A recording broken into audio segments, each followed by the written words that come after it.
دین کی وجہ سے آج اگر کوئی گھر سے بے گھر ہے تو وہ احمدی ہے، لیکن حضرت صلی اللہ علیہ وسلم کے حال کا ذکر فرما کر اللہ تعالیٰ نے یہ فرما دیا کہ تمہارے سے زیادہ ظلم سہنے کے باوجود حضرت صلی اللہ علیہ وسلم ہمدردی کے جذبات سے بھرے ہوئے تھے، اس لیے تم بھی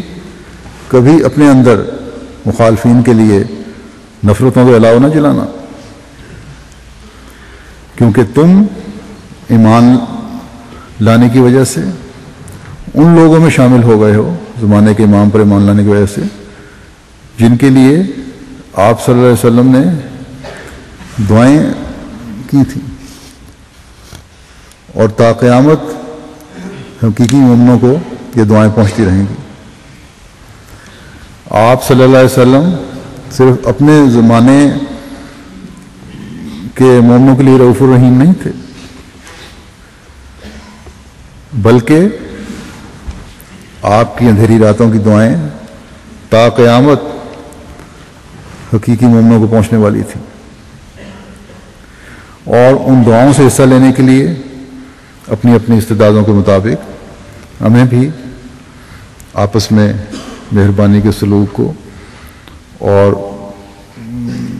سامنے رکھنا چاہیے، ایک مہربانی کا سلوک کرنا چاہیے، اور صرف نظر کرتے ہوئے اپنے بھائیوں کے لیے عفو اور رحم کے نمونے دکھانے ہوں گے، تاکہ اس معاشرے کے قیام کی کوشش کر سکیں جس کی بنیاد حضرت صلی اللہ علیہ وسلم نے ڈالی تھی۔ حضرت مسیح موعود علیہ الصلوۃ والسلام ایک جگہ فرماتے ہیں کہ جذب اور عقد ہمت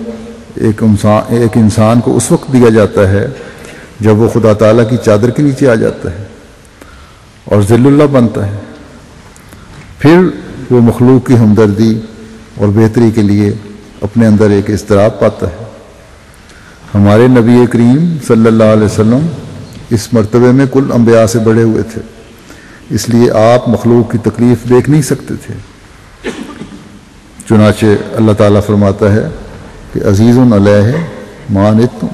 یعنی یہ رسول تمہاری تکلیف کو دیکھ نہیں سکتے۔ بس فاتبعونی کے حکم کے تحت اپنی اپنی استعدادوں کے مطابق ہمارا بھی یہ فرض بنتا ہے کہ اس سوچ اور جذبات کو اپنے اندر پیدا کرنے کی کوشش کریں اور دنیا کو فیض پہنچانے کی حت المقدور کوشش کریں۔ اللہ تعالیٰ نے سورہ توبہ کی آخری آیت میں پھر بیان فرمایا ہے کہ اے نبی، تیرا ہمدردی کرنا، تیرا پیغام پہنچانا، نام ماننے والوں پر، کفار پر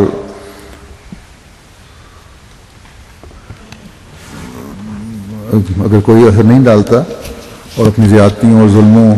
اور استضاء میں اگر وہ بڑھتے رہیں، تیری باتوں کو توجہ سے نہ سنیں اور اس کی طرف توجہ نہ دیں، پیٹھ پھیر کر چلے جائیں، تو کہہ دے ان لوگوں کو کہ اللہ مجھے کافی ہے۔ اللہ تعالیٰ فرماتا ہے کہ فَإِن تَوَلَّوْا فَقُلْ حَسْبِيَ اللَّهُ لَا إِلَٰهَ إِلَّا هُوَ عَلَيْهِ تَوَكَّلْتُ وَهُوَ رَبُّ الْعَرْشِ الْعَظِيمِ۔ بس اگر وہ پیٹھ پھیر لیں تو کہہ دے میرے لیے اللہ کافی ہے، اس کے سوا اور کوئی معبود نہیں، اسی پر میں توکل کرتا ہوں اور وہی عرش عظیم کا رب ہے۔ بس اللہ تعالیٰ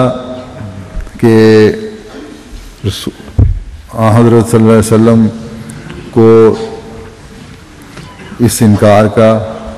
اور نہ ماننے والوں کے منہ پھیر کر چلے جانے کا کوئی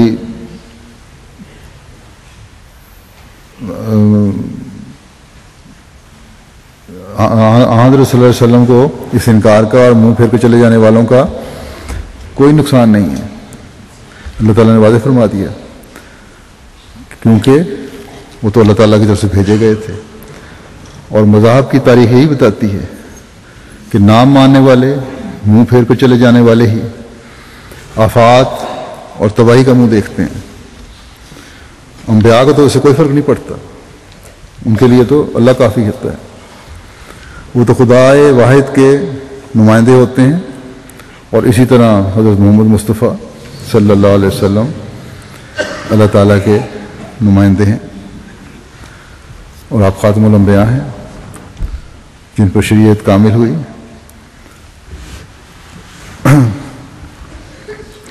آپ صلی اللہ علیہ وسلم پر یہ الزام بھی لگایا گیا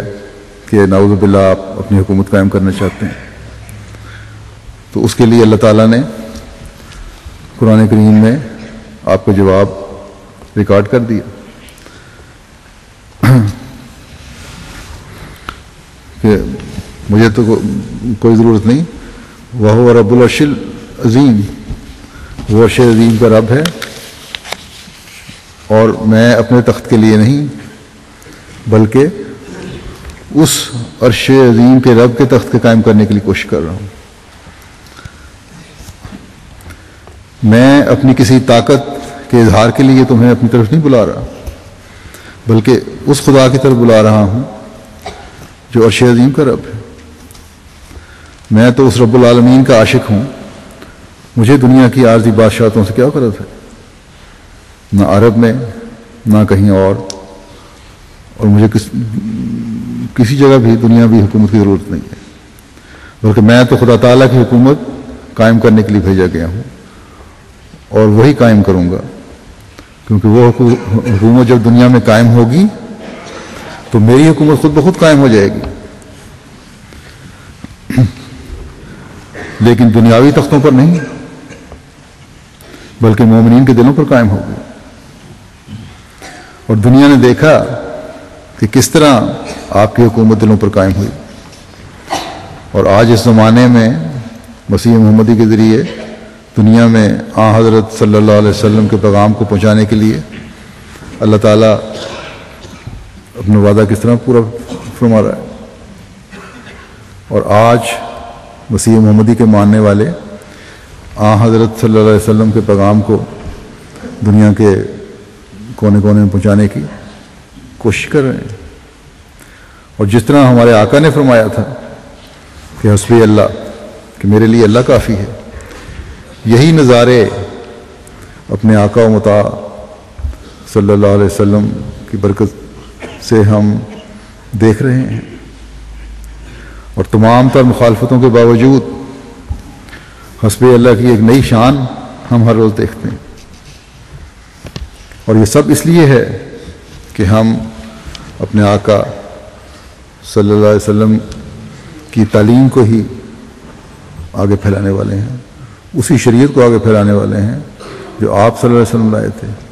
اسی قرآن کریم کے حکموں کو کے مطابق اللہ تعالیٰ کے پیغام کو پھیلانے والے ہیں جو حضرت صلی اللہ علیہ وسلم پر اترا تھا، تاکہ دنیا میں پیار، محبت اور بھائی چارے کی فضا پیدا ہو، تاکہ دنیا اپنے پیدا کرنے والے خدا پر یقین قائم کرے،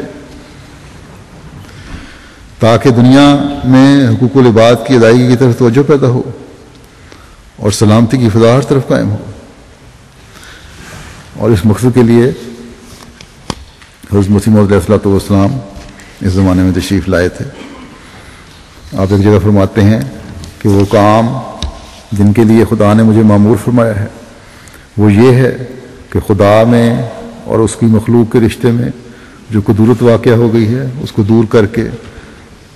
محبت اور اخلاص کو دوبارہ قائم کروں، اور سچائی کے اظہار سے مذہبی جنگوں کا خاتمہ کر کے صلح کی بنیاد ڈالوں، اور وہ دینی سچائیاں جو دنیا کی آنکھ سے مخفی ہو گئی ہیں ان کو ظاہر کر دوں، اور وہ روحانیت جو نفسانی طریقوں کے نیچے دب گئی ہے اس کا نمونہ دکھلاؤں، اور خدا کی طاقتیں جو انسان کے اندر داخل ہو کر توجہ یا دعا کے ذریعے نمودار ہوتی ہیں، حال کے ذریعے نہ محض قال کے ذریعے ان کی کیفیت بیان کروں. یعنی اپنی حالت میں ایسی تبدیلیاں پاک پیدا کر کے دنیا کو دکھاؤں کہ اس طرح ایک صحیح مومن ہوتا ہے، صرف باتوں سے نہ ہو. اور یہی چیز ہے جو ہر احمدی میں پیدا ہونی چاہیے کہ اس کے صرف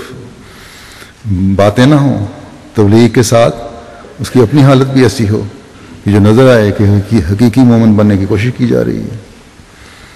فرمایا اور سب سے زیادہ یہ کہ وہ خالص اور چمکتی ہوئی توحید جو ہر ایک قسم کے شرک کی آمیزش سے خالی ہے، جو اب نابود ہو چکی ہے، اس کا دوبارہ قوم میں دائمی پودا لگا دوں، اور یہ سب کچھ میری قوت سے نہیں ہوگا بلکہ اس خدا کی طاقت سے ہوگا جو آسمان اور زمین کا خدا ہے۔ اللہ تعالیٰ ہمیں توفیق دے کہ ہم اس اہم مقصد کے حصول کے لیے اپنی تمام تر صلاحیتیں اور استعدادیں بروئے کار لانے والے ہوں،